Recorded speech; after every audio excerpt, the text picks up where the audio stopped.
Hi friends, welcome back to my channel. Today's lesson is the second episode in the series Painting for Beginners. In this video, I'm going to talk with some good examples on monochromatic painting. And before I begin exploring this topic, let's recall what we learned in the previous episode. And that is, in the first episode, I talked about the right approach to painting, the right medium to choose when you're practicing fundamentals. I gave you some exercises to practice values and how to use those values when painting some geometrical shapes, which if you practice well should help you prepare to the next step in your art journey, and that is monochrome painting. Well, monochromatic painting is basically making a painting using a single color. And when I say single color, we have to make different values of that single color. That is, by using black we make it darker, and by using white we make it lighter. Okay, so having said that, let's begin the tutorial. First things first, the materials. It's the same thing I used in the previous video and will be using in the series, that is premium poster colors. There are 12 and a few cartridge sheets. Make sure the size is small because it's good to start with smaller size. This is I think 5 by 5. You can go up to 10 by 10 inch. Okay, and few synthetic brushes.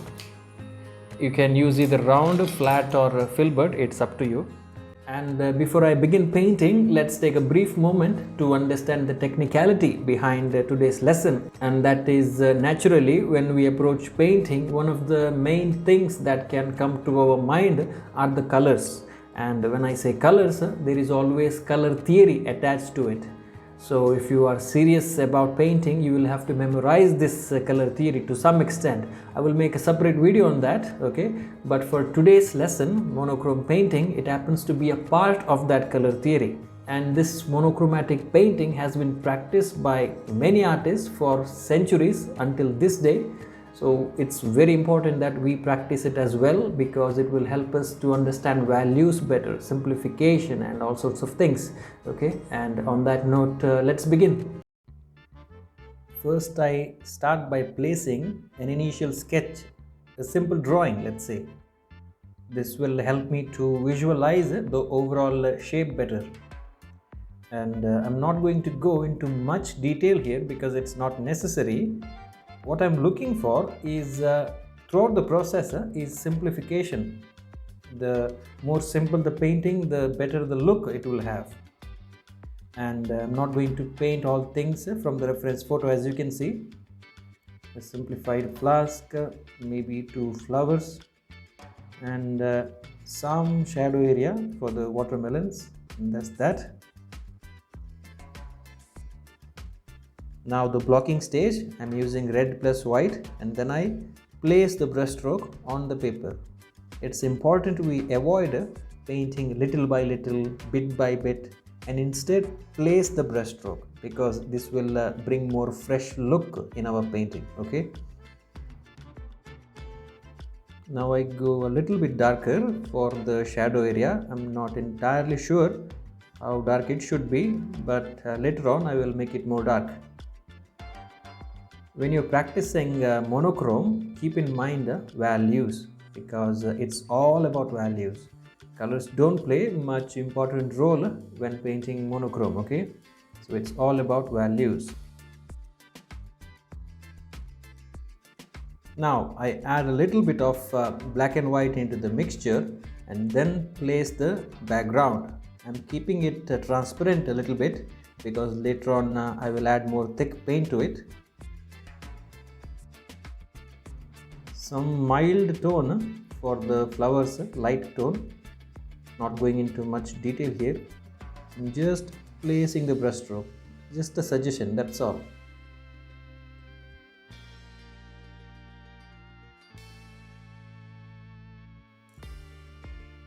Now I add black and red. I make it thick for the background. It's better to use a bigger brush for this.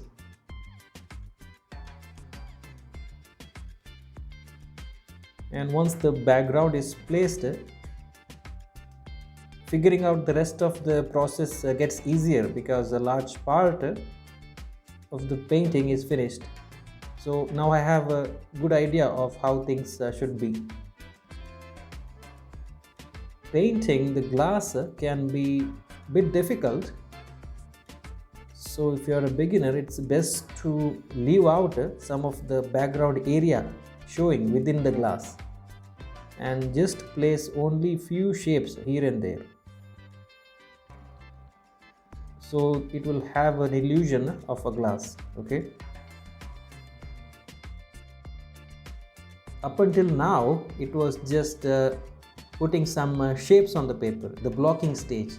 You can see that from this point onwards, I'm adding some details over the shapes. So this part will require a lot of observation and analyzation as well. Okay. I've used direct red for the watermelon and some zigzag brushstrokes here and there to add more effect to the watermelon. Now I go more darker for the shadows. I wasn't sure earlier. Now since I've placed the shadows, the other shapes have got a very nice fresh look, you can see. These little things I'm placing, these are all minor details. A little white here, maybe a little red there. But you must think a lot about these little details in your mind before placing them on paper. Basically analyze all the time. There is no limit how much details you can add, but make sure that you don't overwork the painting because too many details can actually ruin the painting.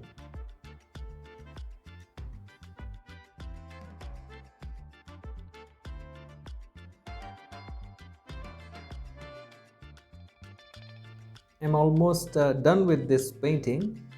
Some highlights and a thick paint for the foreground, and that's that.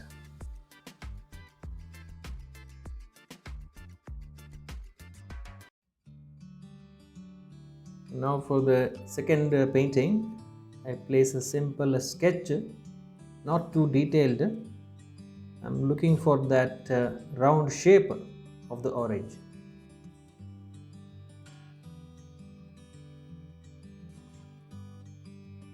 Maybe some nice shadows and then a nice stem going on to add more interest, and a nice leaf,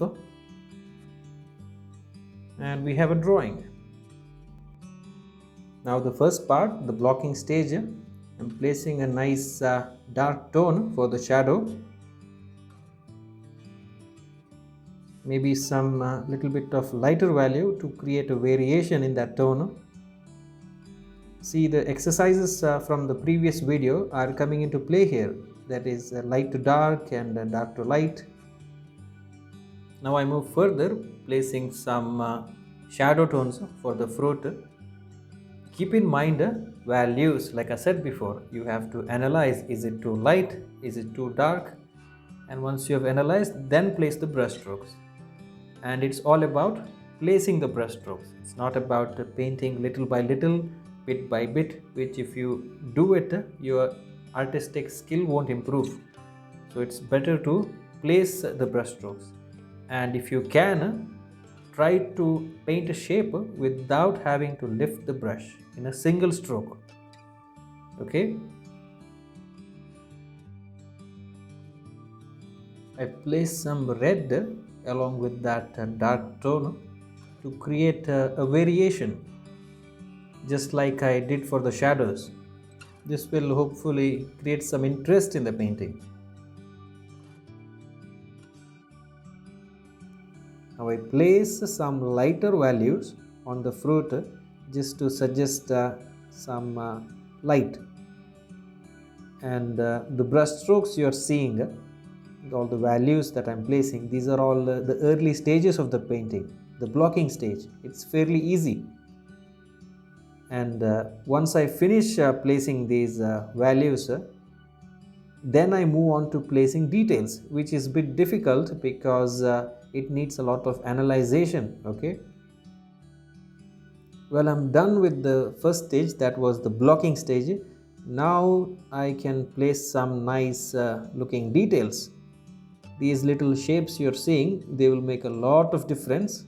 They will add in more quality to the work. Okay, details are meant to be painted slow,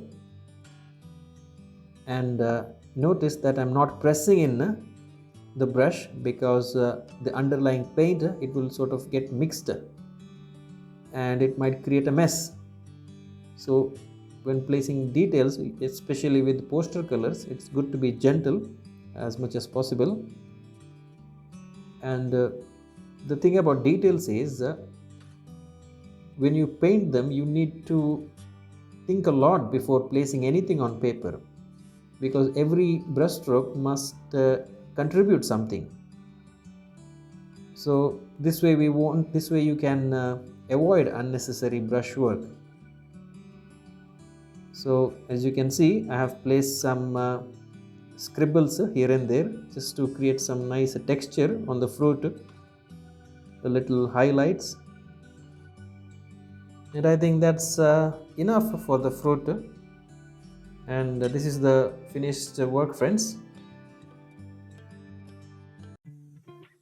And now for the final painting, it's the same thing as before, same method here as well. That is, first I place a simple drawing. Any complications, any complex subjects needs to be simplified immediately, and that's what painting is all about, simplification. And in this reference image, you can see that the leaf is a complex one, so I'll be focusing on simplifying that. And same thing as before, I place a base tone, the blocking stage. Like I said before, I'm using brown color for this, brown, black and white. So I'm keeping this a little bit transparent because I will be painting some thick paints later on. So it's better to be left a bit transparent at the earlier stage. Okay, and some nice shadow going on for the bottle.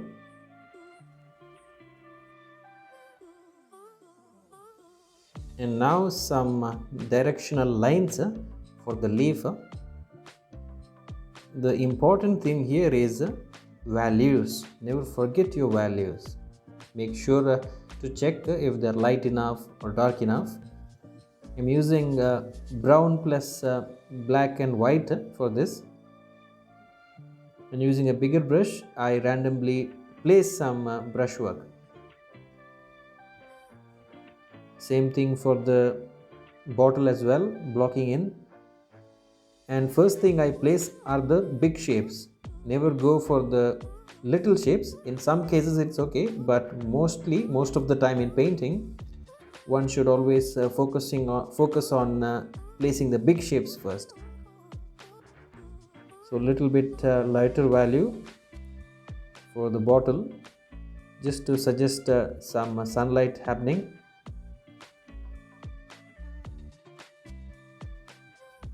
These are all blocking stages of the painting. Okay, these were not the details. Now I add the details by using more brown, as you can see, trying to give the bottle a very nice effective look. I'm trying to keep the pressure of the brush on the brush a little as possible, because I don't want the paint to get mixed with the underneath paint, and this can happen in poster colors. Some brown tones for the leaf to bring more life into it. Just quick little strokes are enough, not too much detail, just an impression, that's all.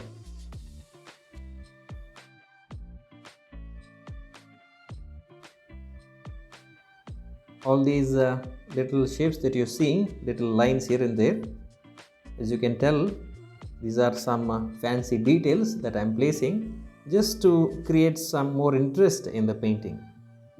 But remember friends, this, like I said earlier, do not overwork your painting. So it's good to take a few steps back and take a look at your own work to see the progress, and then decide how much details should you add or how much detail should you leave out. So analyzation comes into play here.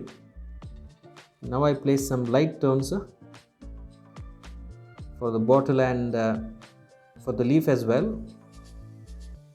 I'm trying not to overwork the leaf. Only few light tones will be more than enough.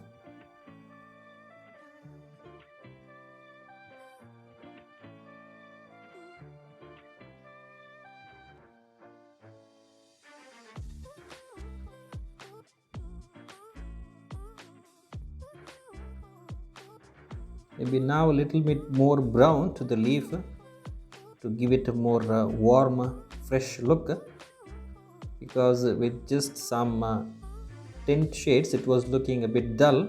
So I'm adding a little bit brown, and now some highlights for the bottle and little things for the side of the leaf. I'm almost done with the painting.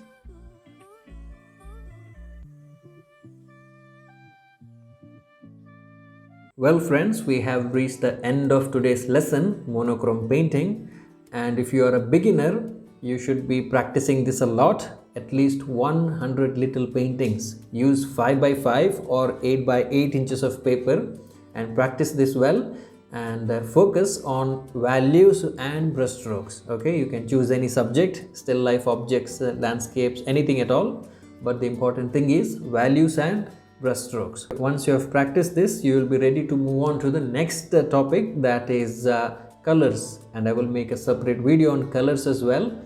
Okay, and if you have any doubts regarding today's video, feel free to ask it in the comment section. Okay, and if you are new to this channel, kindly subscribe, because there is more interesting content on the way. I'm working on oil painting for beginners, watercolor for beginners, and some other mediums as well. And on that note, I will see you in the next video. Until then, take care.